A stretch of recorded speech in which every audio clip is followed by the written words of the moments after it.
This is the Cycling Over 60 podcast, Season 2, Episode 52, the Egoscue Method, and I'm your host, Tom Butler.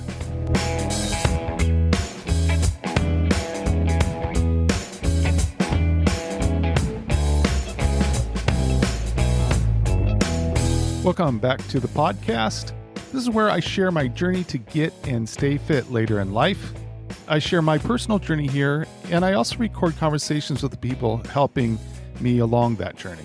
My hope is that you hear something as you listen that informs or inspires you. One of the things I've talked about here is that I'm very annoyed with the fact that the bridge is out on my local bike trail. Having that bridge out cuts me off from my favorite routes from home. But this week, I did some exploring, and I found an awesome new route. The route is 33.32 miles long with 1,330 feet of elevation gain. An interesting thing about the ride is that it has three main climbs. As I ride away from home, each climb gets progressively harder. Then I hit the turnaround point and do the climbs in reverse. So that means I go from harder to easier on the way back. I really like that progression. Now, the hardest climb is not very long, but it is steep enough to push me to my limit right now. I consider a heart rate of 170 beats per minute as 90% of my max heart rate. If I get above 170 on a climb, I will step off and let my heart rate recover. The first time I rode up the steepest part of my new route, I had to step off about 50 yards from the top. But after that, I knew the climb better, and I was able to make it to the top of the climb as I hit 170 beats per minute. All in all, I see this as a perfect route, giving me what I need to build up my cycling strength and endurance right now. I hadn't fallen with my bike once in the last 2 years until the other day. And then I managed to go down 2 rides in a row. In both cases, I was basically stopped, so I only got scratched up a little. The second time I fell was on gravel. I wish someone could have been there to see how I almost pulled off a spectacular save before my wheel slid out from under me. I don't know about you, but I see falling with a bike as a bit of an art. And while it might sound strange, I'm kind of glad that I went down. I was hardly hurt at all, and yet I have that practice in case I go down again in not such a safe situation. The first time I fell, I whacked my helmet on the pavement enough to leave a dent in the back of it. I've always heard that you should replace a helmet if you damage it. So even though the dent is small, I will probably get a new helmet. I recently saw a post that made it look like white helmets are cooler than black helmets in the hot sun. The helmet that I will be replacing is black, but I don't think I've ever felt like it was warm on a hot day. But what they showed in the post was enough that I think I will replace it with a white helmet. I would love to hear what helmet you would recommend. I have only started looking for a replacement, but it's hard for me to wade through all the recommendations. If you have a favorite helmet, let me know. You can find my email and show Instagram in the show notes.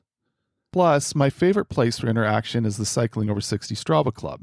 Please consider joining the club and dropping a helmet recommendation there. I'm continuing to plan out the ride I am doing across the state of Washington in September.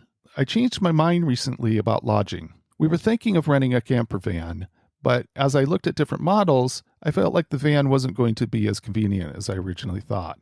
So that has led me back to looking for hotels and other rooms to book. I do think I have found some cool places to stay, but of course I need to see what my wife Kelly thinks before moving forward. One of the key aspects of the trip is going to be how to handle water. Looking over the route, I am surprised at how remote a lot of the riding will be. Currently, I am planning on carrying enough water to make it 40 miles before refilling. For me, I think I need to carry 96 ounces of water to make sure on a hot day I can go 40 miles. You might be wondering why I'm worried about this when I have Kelly driving in support. The problem is that I'm not sure that there will be any cell coverage on the remote sections. That would make it hard to communicate where she should meet me. The situation with cell coverage is something that I'd really like to figure out because I would feel much more secure knowing that I could call her if I needed some assistance. When I pull up the Verizon coverage map, there is a gigantic hole in the coverage that includes where I will be riding.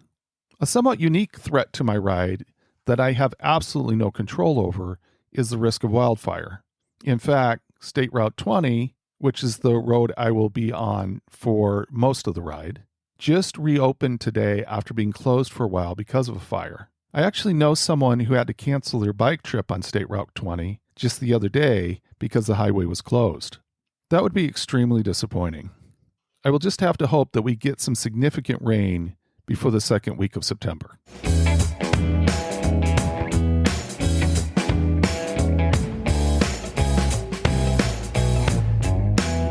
I think I've mentioned this before, but if not, Kelly is constantly studying what our bodies need to stay fit.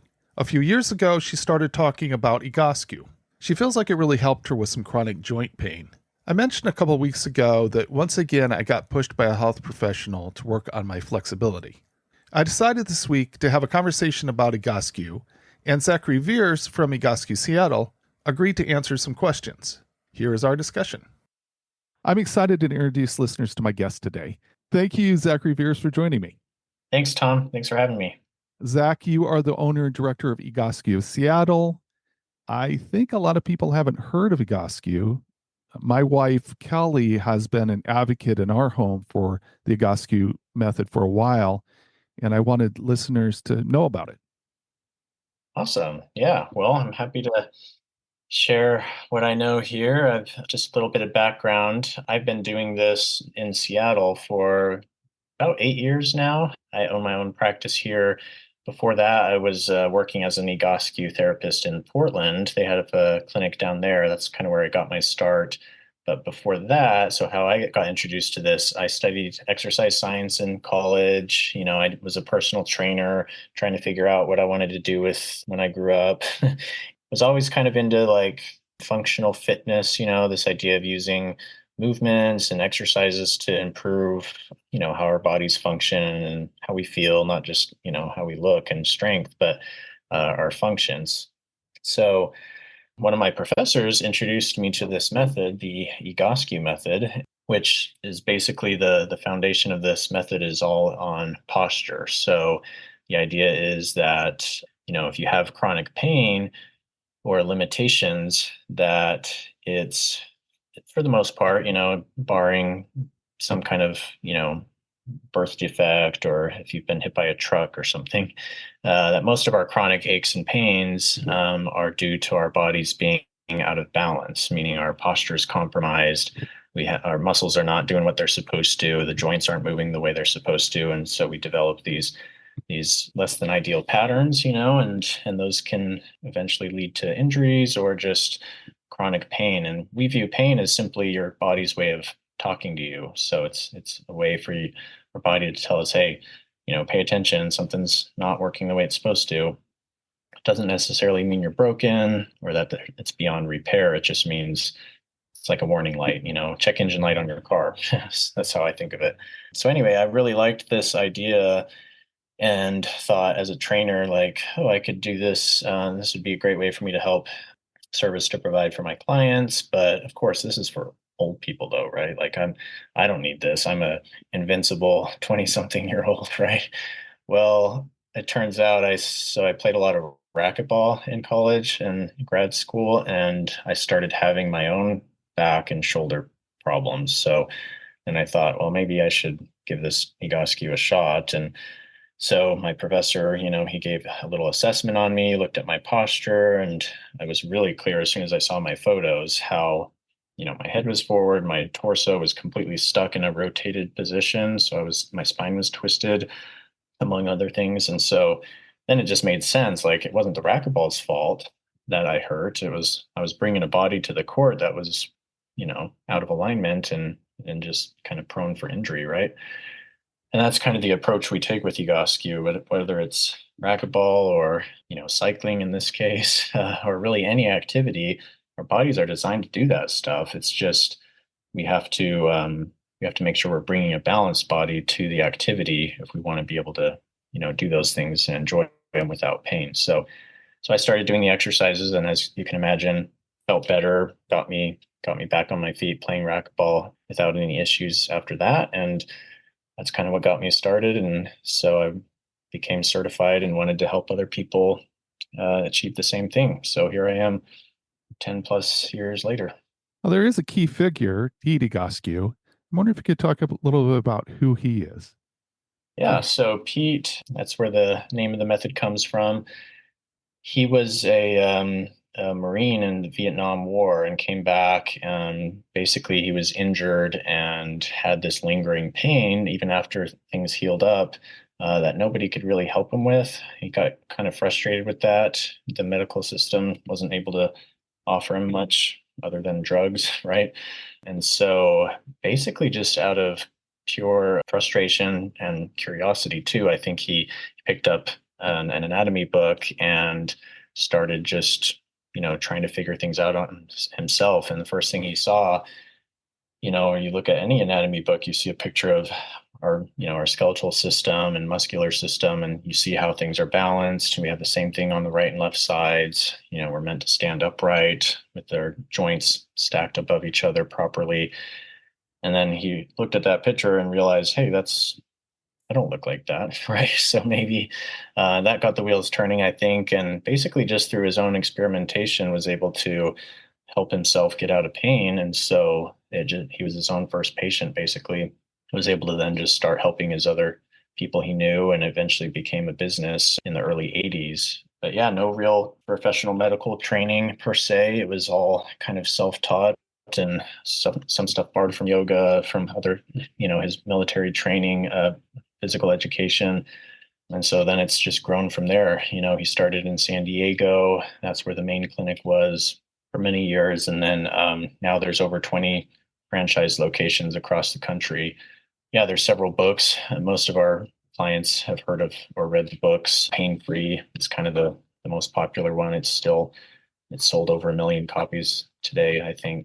That's the book that my wife got introduced to, and now has introduced several people to it. And, we'll open it up and look at the exercises still. And, it's interesting. I believe it's Pain Free that has some stories in it about Pete Egoscue. And it seemed like he had this ability after developing this, experiencing it. It seemed like he had this ability of like watching people and kind Mm-hmm. of really diagnosing people by watching their movements, and then some very simple interventions that made dramatic improvements. And so it's really fascinating. And I'm wondering if there are some core principles behind the Egoscue method that you could focus on. Yeah, no, I think a lot of people have that impression when they start, whether it's reading the book or coming into a clinic, and they realize, it's really not rocket science. Like, it's pretty simple, which is, I think, is part of why it's so effective, is because it's really designed, to help anybody. And it's, the exercises are also generally pretty simple, right? They're all things that you can do on your own at home. There's no equipment needed for the most part. And so, yeah, the main principle is just that our bodies are designed to be stacked vertically. So we have our 8 load-bearing joints, 2 shoulders, 2 hips, 2 knees, 2 ankles. So if you're looking at your body from the front or from the side, those joints should be vertically aligned with each other. And then also horizontally. So the shoulders should be level with each other, hips should be level, etc. So that creates this rule of like 90-degree angles where we can draw a line down the middle. We've got horizontal alignment, we've got vertical alignment. Feet should point straight ahead, knees should point straight ahead. So that's kind of the core, that's our body's design. And anything that deviates from that is a sign of dysfunction, or our body's compensated for something, right? And it's now in a different position. So all we simply try to do is, recognize where those problems are, and then use simple movements and exercises to remind our bodies where they should be, what the joints should be and how in relation to each other. So from the outside, a lot of the exercises look like, well, you're just laying on the floor, right, with your legs up, or you're doing these simple movements, but they're so effective because it's simply putting our bodies back, where they want to be ultimately. Most of us, as you can imagine, spend too much time like we are now sitting on our butts, right? So, and then we go ride our bike, and we're also in a seated position, right? So I think one of the core principles is our body is designed to move, right? So we want movement is good. We're proponents of all kinds of movement. I think it's all good. but you do need a balance and a variety, right? If all you do is sit, or you specialize in a sport, you're probably not getting enough movement for all of your joints in the way that they're supposed to. So that's what we try to do with the exercises, is kind of supplement that and say, okay, you're missing out on this function. This joint's not, getting moved this way very much. So we need to, work on that and improve that. So it's all very, very tailored as well. So, and that's another thing about this method, is it's not a cookie cutter approach. I know the book has exercises for specific things like back pain, hip pain, knee pain.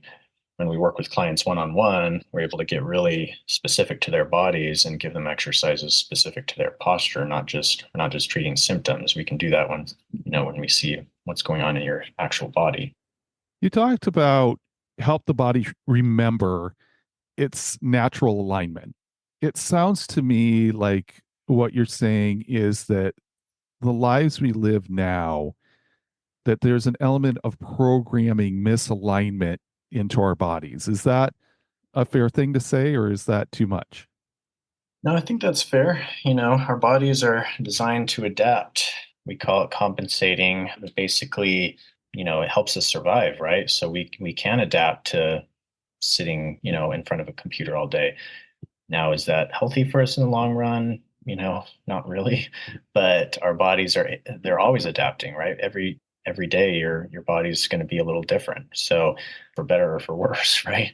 So, it's this balance of, we've got to have, I like to think of it of a balance between the positive stimulus, or things that are, going to encourage health, going to encourage range of motion and mobility and, energy, and then things that don't, or kind of take away from it, right? So if the balance is too heavy, of negative stuff, like sitting in front of a computer, or just being sedentary in general, then our posture is going to just adapt to that, right? We're going to become more stiff. We're going to become more rounded over in our postures, right?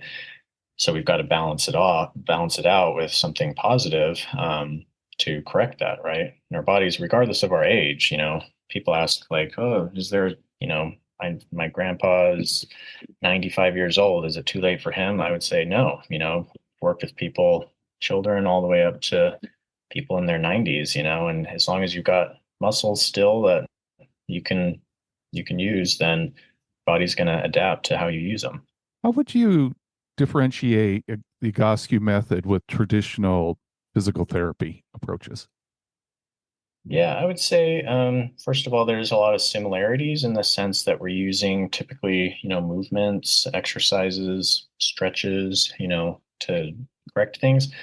Big difference, though, is our approach is, I can't speak for all physical therapists, because I know there's a lot of really good ones out there who actually share the same values and approach as us. So, which is great. I'm seeing more and more of that kind of holistic approach. But just in general, I would say most physical therapy is still pretty symptom based. Meaning you go in for back pain, you got a prescription from your doctor for your back, right? So you get this many sessions. They're really only going to look at your back and, probably give you some core exercises, maybe some stretches for your back, but that's kind of it. They're in our opinion, going to miss out on what could be the actual cause of their back pain, which could be anywhere. So at Egoscue, you come in with back pain, we're going to do a complete assessment and ask the question of why, or you have a herniated disc, or you've got, arthritis, whatever it is. We say, okay, that's your symptom, that's your diagnosis, but we want to find out, what's underlying, preventing you from getting better, because we know our bodies can heal.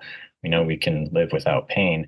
So we look at all those joints like we talked about, and we could see, there may be a problem all the way down in your foot, for example, that might be causing your back, because it's, your ankle's collapsed in. That makes one of your pelvis, bones sit lower than the other, which now your back's kind of off its center, because something all the way down in your ankle, maybe you never addressed, an old sprained ankle, for example. So that's kind of how we approach things, is we look at the whole picture. And so the exercise you're doing could be for any part of your body, and usually most parts of your body need something. So it's a kind of a whole body approach. And we also don't do any hands-on like manual therapy, massaging, chiropractic adjustments, or anything. It's all stuff we can teach you to do for yourself. So it's really a client centered approach, I would say. I think some of the stories are fascinating, and and the reason that my wife is such an advocate of it is because relief that she has seen. Hmm. Uh, where you've got this chronic pain, and and I imagine you see people that like Pete Egoscue. They've gotten a lot of advice. They've seen a lot of people. They've tried a lot of things for some chronic condition, and then in comparison, the alignment exercises, as you mentioned earlier, can seem pretty simple. And so I'm wondering if we could talk a little bit about that, like that concept of a chronic misalignment and what happens in people's minds that they just live with it. No, I think that's a great point, and it's really unfortunate because there's a lot of people out there that are in that situation where you know, they have this pain, whatever it is, and it sometimes has been around for years. I hear this all the time. Someone comes in and tells me, they're in their 50s or 60s, and they said, "Oh, I've had back problems since college or whatever," 40 years ago. So it's just crazy that people will just have to suffer through that pain for so long, and they just think it's normal, right? Because it is normal in the sense that a lot of people deal with that. It doesn't mean it's ideal or healthy, right? Or that that's how it should be. That's our opinion. So there's a lot of factors. I mean, the most of what they've been told is that, yeah, there's something broken or something wrong with them, or it's genetic, right? And so a lot of it is kind of, they've given up control of their own health, basically. They've kind of surrendered that, to someone else. The doctor, the expert has told them this thing. So they just kind of give up, like, oh, well, this is how it's going to be. They're the expert, not me. Right. So therefore, I'm just going to have to live with this my whole life. That's one of the first things we try to help people change in their mindset of, you know, you don't have to live in pain, right? Most people actually feel some kind of positive results on their first session, like right away. And so that's kind of what gets people starting to think differently about starting to challenge some of these beliefs that, oh, well, I just did a few exercises and my, back pain I've had for 20 years is now better. Maybe it's not 100% gone, but it's a level 2 pain instead of a level 6, right?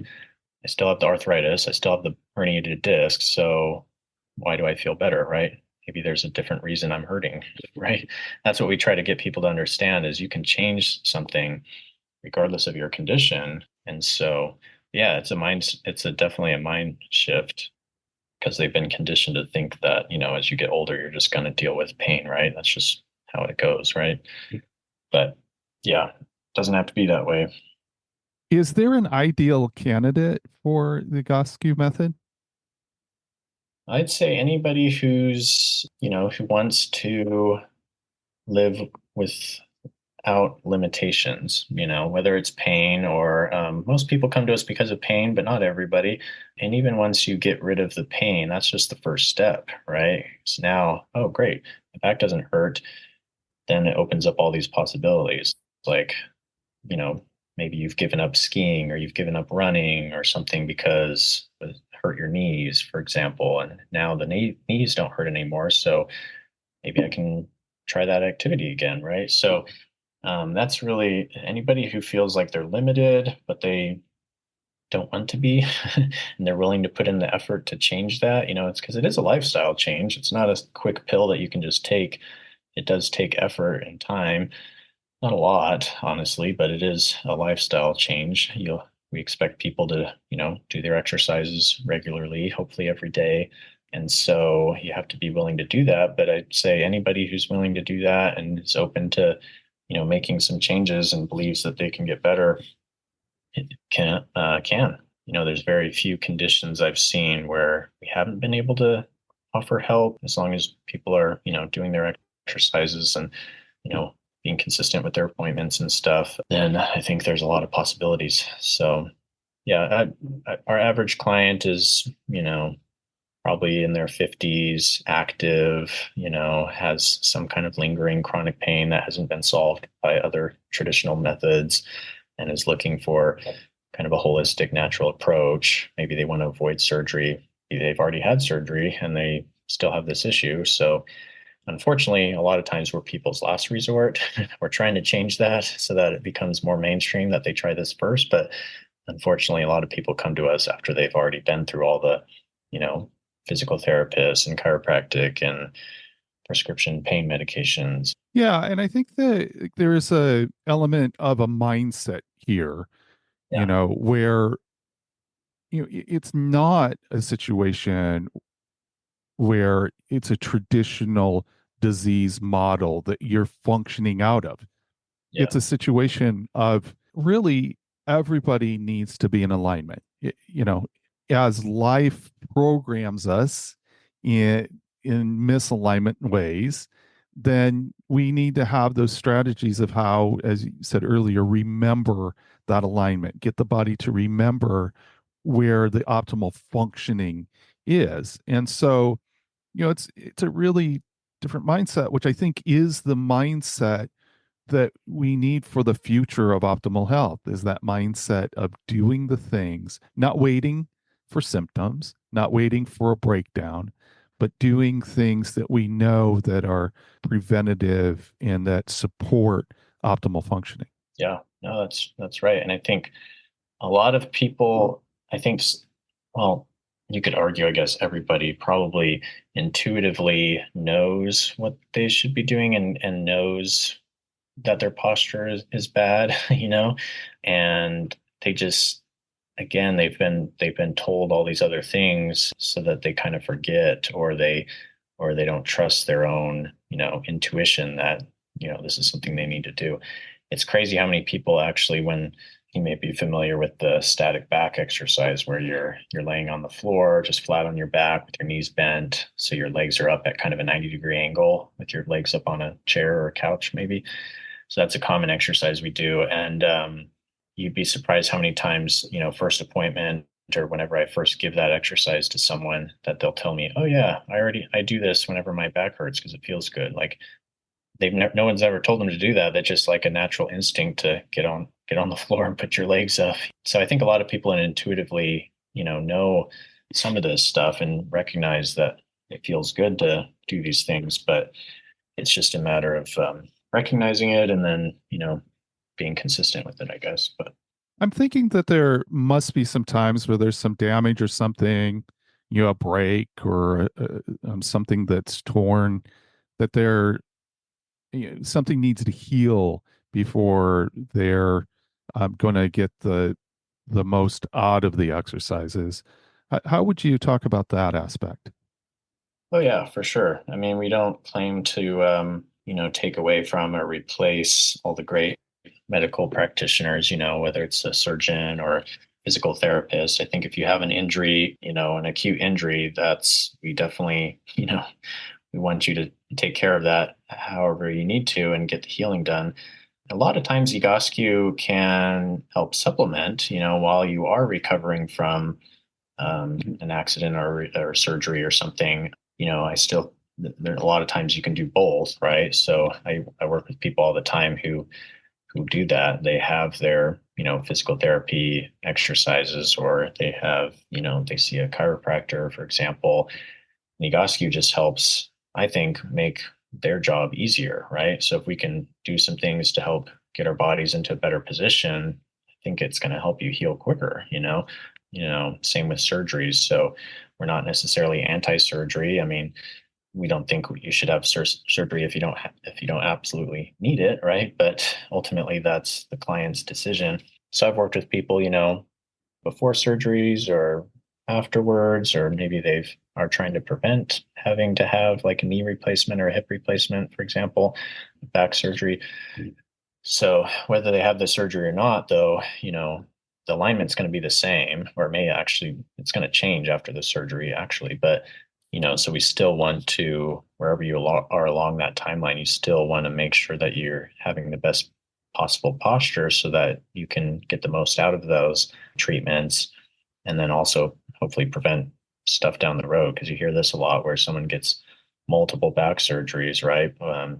They fix a disc or they take out that bulging disc, and then the disc above it eventually starts to fail, right? And you just have this cascade of surgeries, which, we can hopefully want to avoid, right? So yeah, no, we tend to deal more with the chronic stuff. So if, you go out and sprain your ankle or tear your ACL over the weekend, like that's not the type of stuff we typically deal with. It's usually the stuff that's been, lingering for months or, like I said, even years for most people. Seems like if I'm living a life out of alignment and I've not thought about that, I've not done anything about that, it seems like the older I get, there's going to be kind of like a compounding impact of that as I, ignore the pain and I've not fixed anything as far as my posture is concerned, and just ignore more pain. Is that kind of fit with what you see? Yeah. So again, a lot of people will blame their problems on their age, which is not entirely accurate, right? Because it's really just the problem is still the imbalance or the misalignment in their posture. It's just the more years you have in that position, the more chances you have of getting hurt, and your body will start to have to, if you're not listening to that original signal of, hey, something's wrong, well, what does your body do? It just turns up that signal, right? Pain's got to get worse and worse until eventually maybe you'll finally listen to it when you hit rock bottom, right? Yeah. So age isn't necessarily the problem, but you're right. If left unchecked, then things tend to get worse if you're not trying to fix them, right? Um, so again, with the analogy of the car, check engine light on your car, it may come on and your car may seemingly still be running fine, right? Because nothing's catastrophically broken yet. Maybe a sensor just went bad or isn't receiving a good signal, something simple. It still works fine, so maybe you ignore it. But eventually down the road, it's likely that something else will fail, or that failure will cause more damage than it would have if you had fixed it earlier, right?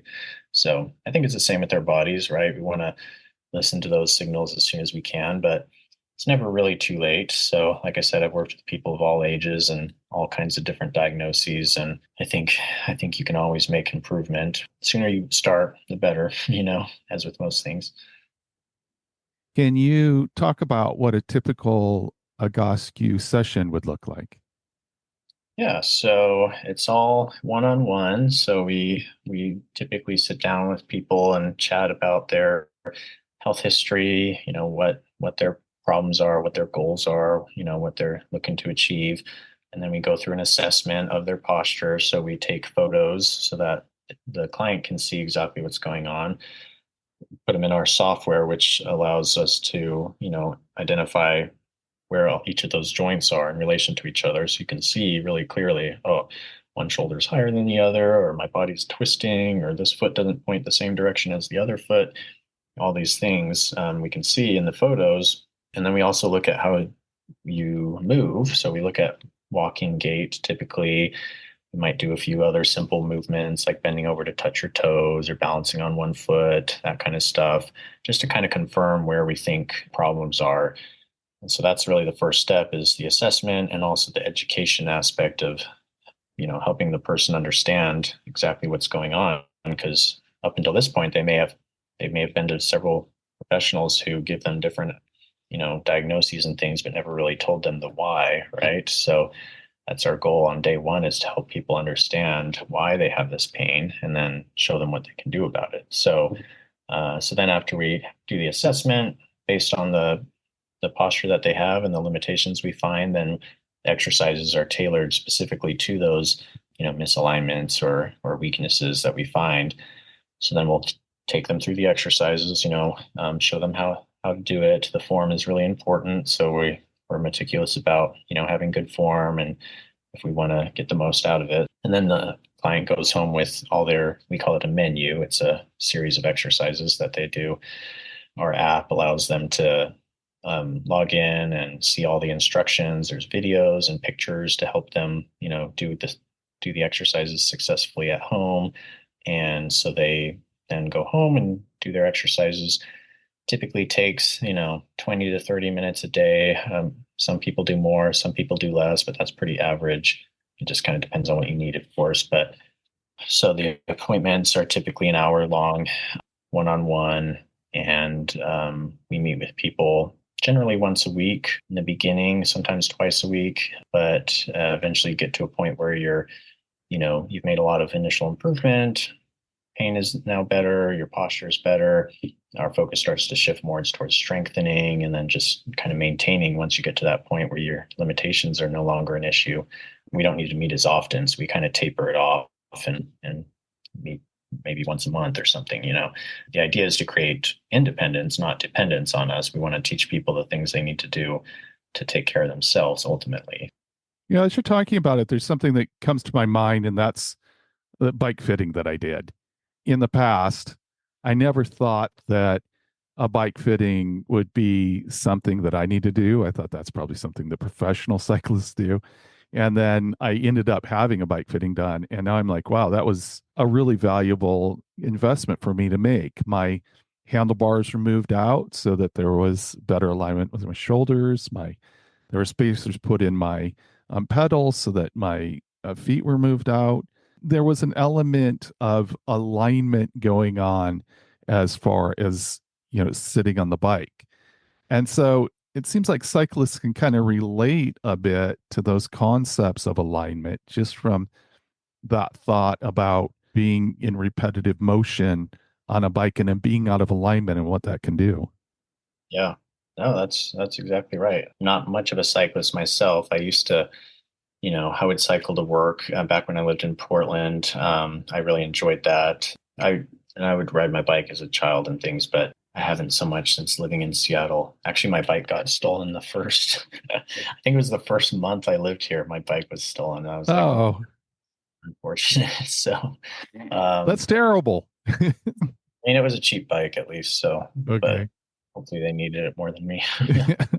I mean, it makes sense. And, if you think about, let's say you're on your bike and your handlebars are crooked, or maybe one, I mean, just imagine if your pedals weren't symmetrical, right? Like if one pedal turned out more or was a different size, or, just anything that was different on your right and left side, it's going to cause problems, right? Like, and just apply that to your body. If you have, let's say, you look down, you're standing in front of a mirror, and one of your legs, your foot, or maybe your knee, or maybe both turns out, and the other one is pointing straight ahead like it's supposed to. Now think about all the thousands of steps you take a day, or if you're pedaling, thousands of pedal strokes. You add that up over the years, millions of times you're moving in this asymmetrical pattern. Like, makes sense that something's going to eventually break, right? Or wear out, or at minimum hurt, right? Like I said, it's not rocket science. It's pretty common sense once you start thinking about it. It's just unfortunately not so common in today's medical system, fortunately. You talked about some of the exercises and, that there's a real focus on self care. These, what I've seen is that they're easy to do with just things that you have around the house. Is it specifically designed that way, or, did it just kind of end up that way? It's a good question. I mean, I think it's designed that way. The simplicity of it, I think, is part of why it's so sustainable, right? Like, you don't have to, anybody can do it, and you can pretty much do it anywhere, right? That's the beauty of it, is you really just need your body. I mean, the equipment we have here, if you were to see my clinic, is pretty minimal. We basically have the floor, the walls, some blocks that are basically at home. Most people use a chair, maybe a small cushion off their couch. That's about it, So it's really designed to be simple, and we just focus a lot on those principles of right angles and vertical and horizontal alignment. So a lot of that we can do without any fancy equipment. My wife does have a fancy tower, Oh yeah, the tower, nice. but it seems like that is more just for convenience, I guess, than necessity. I think is the right way to say that.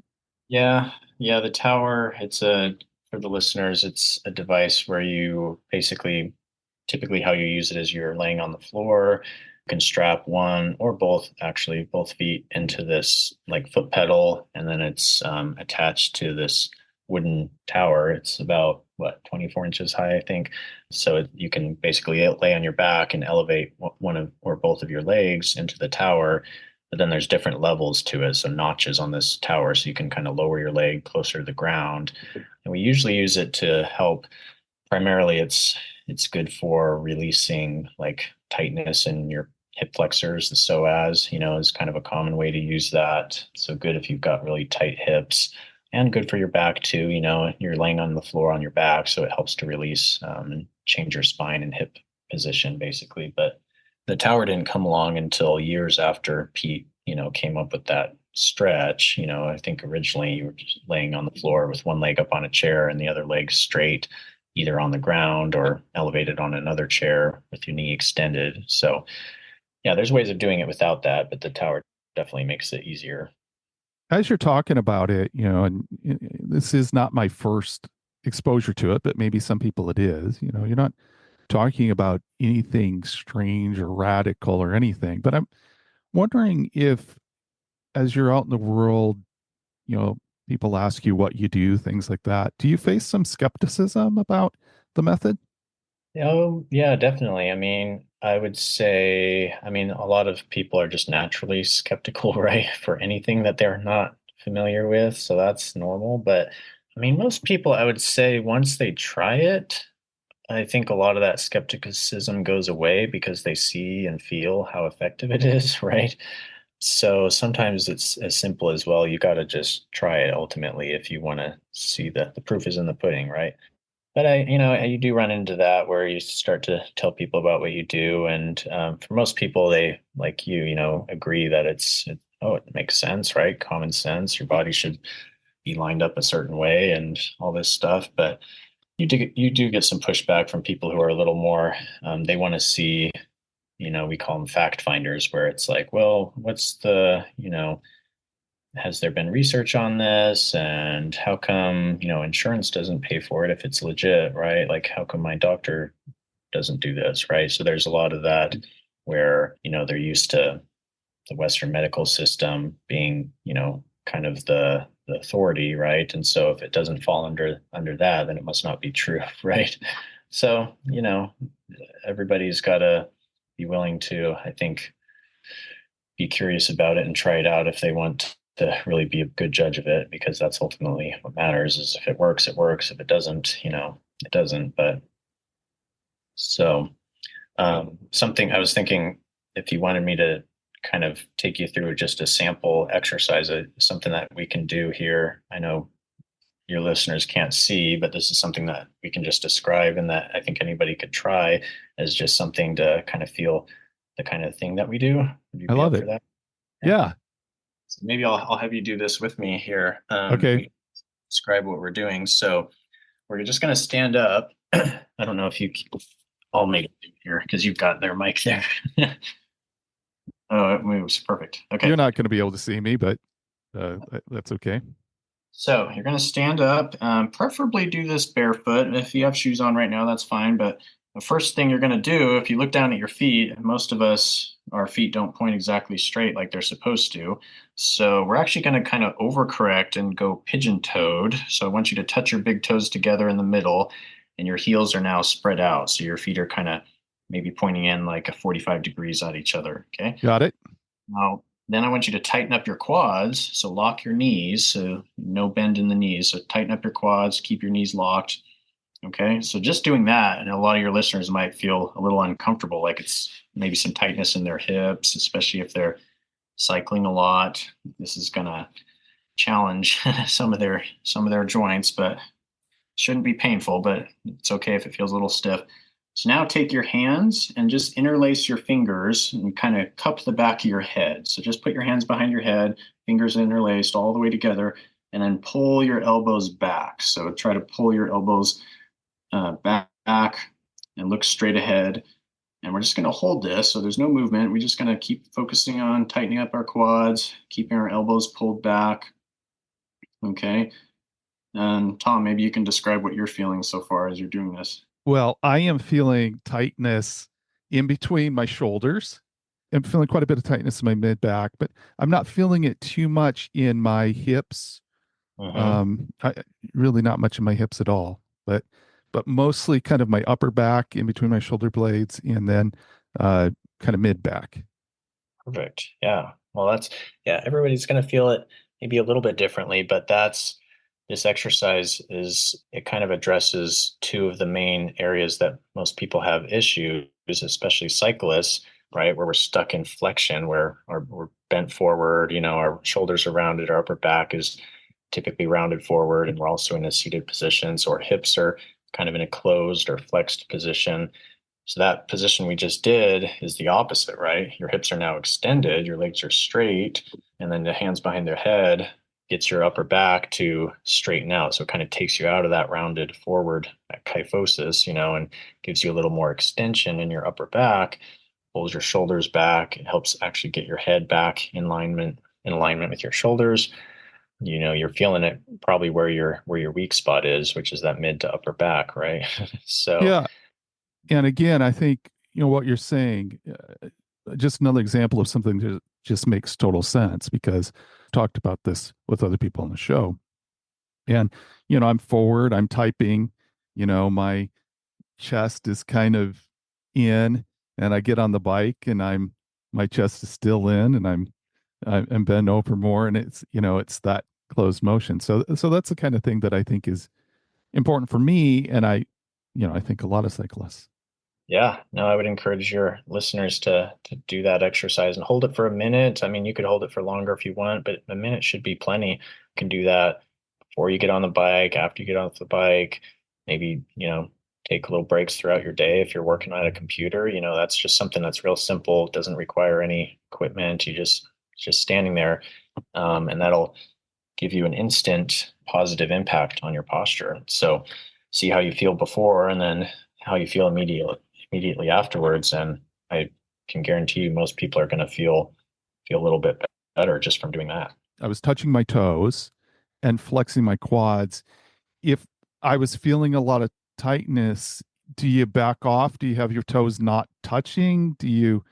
Okay. You want to listen to your body, right? So if you're just really that tight that you can't get your toes to point inward and touch in the middle, then just do the best you can, right? So even if you just have to start with the feet pointed straight, because some people, they're walking around, like ducks, right, with their feet turned out 45 degrees. So turning them in is like a huge difference, a huge change to ask. So we might have to just start by turning them in a little bit so that they're actually parallel like they should be, and then maybe work towards pointing them in. And the same with the hands behind the head. I mean, if you've got like a active rotator cuff tear or something, and that position is painful, then we don't want to aggravate it, right? So this is just an example of something, but obviously each individual we want to tailor to their limitations. Yeah, general rule of thumb, don't push it if it causes more pain. You know, a little bit of discomfort or fatigue or muscle tension or even cramping is not bad, but if it actually hurts more when you're done than it did before, probably not the best thing for you right now. You mentioned insurance, and I'm thinking that it's not typical that you would have insurance pay for Egoscue treatment. Is that fair to say? Yeah, that's correct. So if you have a health savings account or a flex spending account, usually that can be used to pay for it. But otherwise, we don't work with insurance, or I should say, insurance doesn't work with us. So yeah, it's out of pocket. Just to give you an idea, we offer a couple different programs. Since this is something that, as you can imagine, isn't typically just a one and done deal. It's a process. So we offer packages of either 8 or 16 sessions. So it's basically, we're meeting with people weekly. So our 8 session program is typically like 2 months. So that's usually enough time to really make a significant change on people's problems that they're coming in with. And so the price of the 8 visit package is $16.45.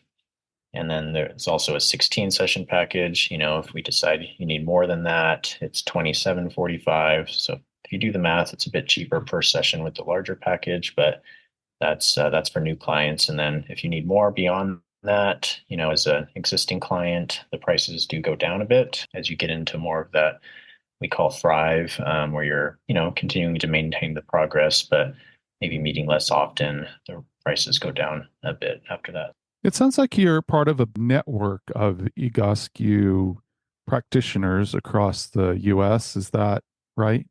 Yeah. So it's a franchise, which means everything is pretty standardized as far as you could go to any Egoscue clinic, across the country. You're going to get the same treatment, same software, the same price, the same results. I mean, therapists are going to be different, obviously, and everybody has their own kind of style and personalities, but the method is the same and procedures are the same. So you can expect the same quality any location you go to. So, and that's nice.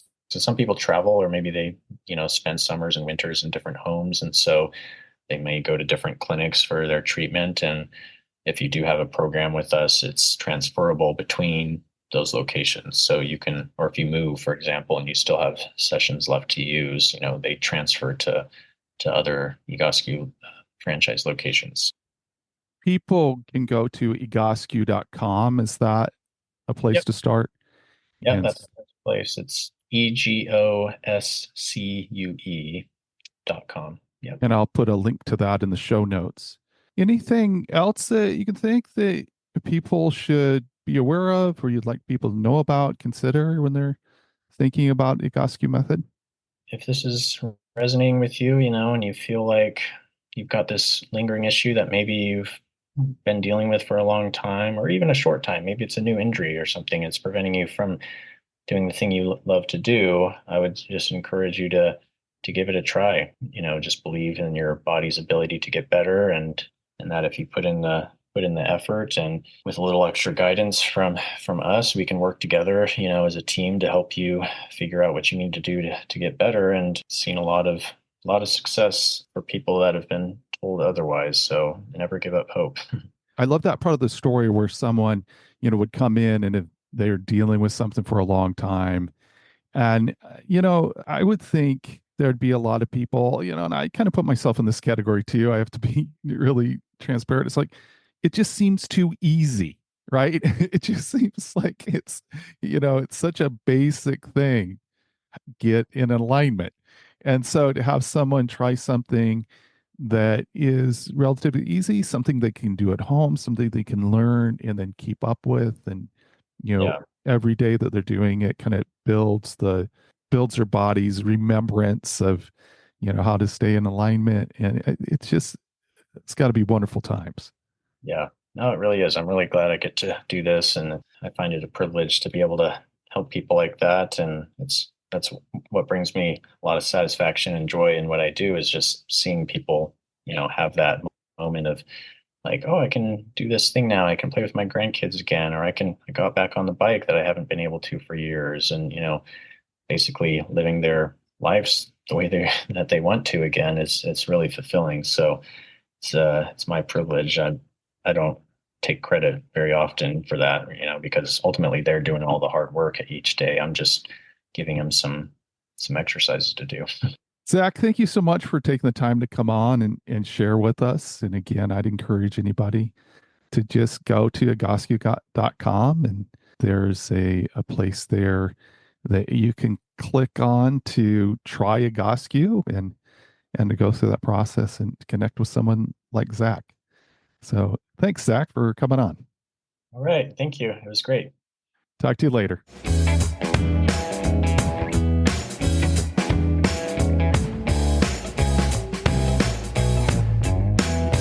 I'm going to set up an appointment with Zach and have him do an assessment of my alignment. Right now, I'm about as committed to working on flexibility as I ever have been, and I think that using the Egoscue method will provide another layer of benefit to becoming more limber. I will definitely keep you posted on how Egoscue helps with my progress. We have been having some incredible weather here in the Pacific Northwest lately. I hope you are finding the conditions awesome, or at least tolerable, where you are. Please keep the pictures coming on the Cycling Over 60 Strava Club. I really enjoy seeing pictures of bikes and scenery, and especially your smiling faces. And remember, age is just a gear change.